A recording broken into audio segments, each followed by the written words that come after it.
All right. Um, so, just based off of introductions, it's great to meet you, Ricardo, and whatnot. Glad we could be partners over um, this week's assignment, going on to it. Um, so, hitting some of the high points and what stood out for me. So, jumping onto the fourth slide of the presentation and your second um, observation or title point you did was the Corinthian order and how does it differ from the Doric and Ionic orders. And one thing that really stood out for me was the attention to detail to the three different orders and really the fine detail on the Corinthian columns because those leaves and I mean you could really make out exactly what it is and compared to the others and the, like I said, the attention to fine detail it's really there. Um, so that's one thing that stood out for me, and uh, from there it goes in line to kind of what I had. I pretty much stayed true to the early Greek archi- architecture timeline as well. So I have the Doric orders and Ionic and stuff like that as well. And I think that's one thing that helps us our topics connect. That we're Mm. pretty similar into what we have going on, and that we're staying true to the timeline. Because I also noticed you have some of the Mesopotamia um, architecture stuff going on, the geometry and stuff like that.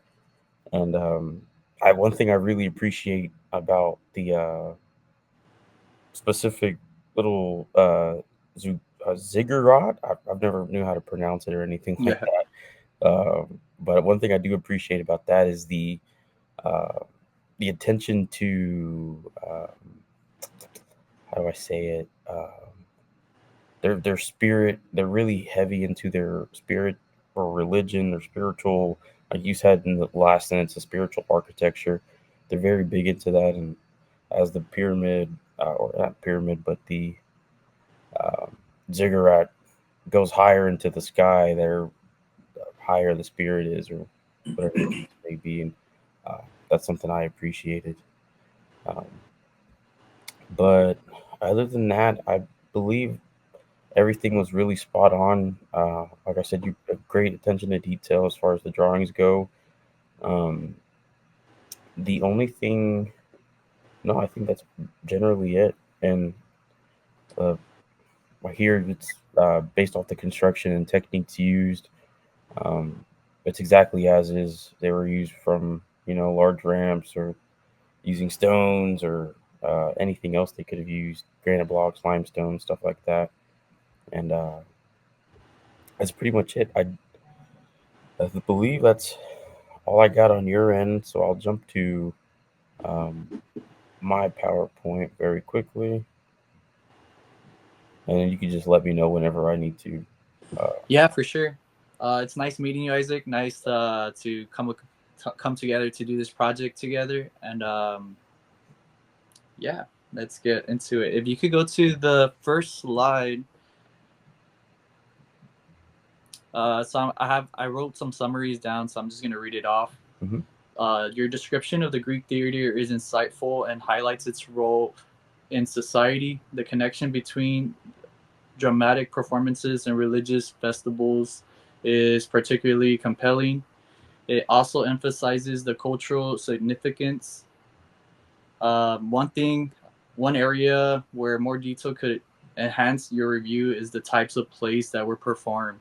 Discussing specific playwrights of notable works might provide a richer context for the audience. Additionally, while you mentioned political commentary, examples of how specific plays critiqued society could illustrate this point more vividly.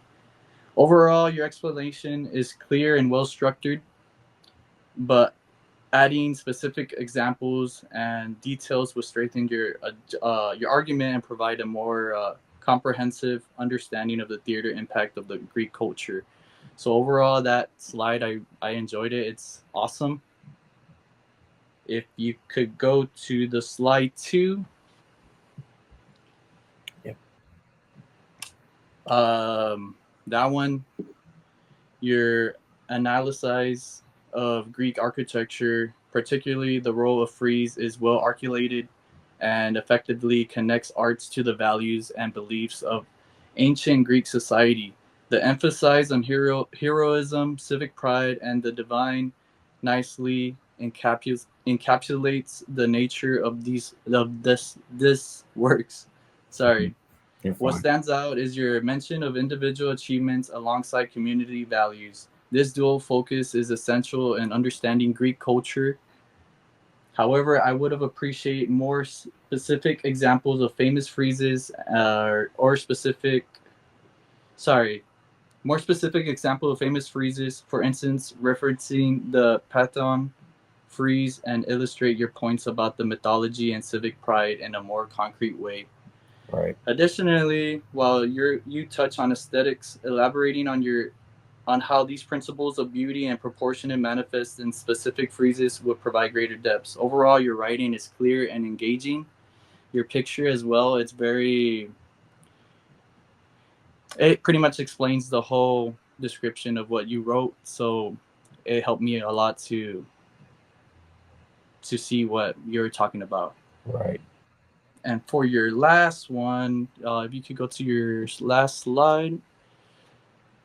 Your discussion of the Doric order in Greek architecture is informative and highlights key aspects of its construction techniques and materials.